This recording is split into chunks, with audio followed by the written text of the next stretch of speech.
હવે વાત કરીએ અમરેલીની. અમરેલીમાં જૂથ અથડામણ થઈ. આ જૂથ અથડામણ મામલે 50 લોકો સામે ફરિયાદ નોંધાઈ. બાબરાના ફુલઝર ગામમાં લગ્ન પ્રસંગમાં ઘાતકી મારામારી થઈ, જેમાં એક વ્યક્તિનું મોત નીપજ્યું હતું અને 9 જેટલા લોકો ઘાયલ થયા હતા.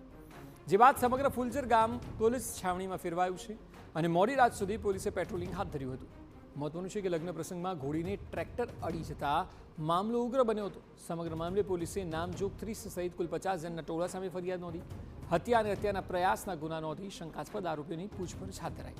પોલીસે સ્થિતિ પર કાબુ મેળવીને વધુ કાર્યવાહી હાથ ધરી છે.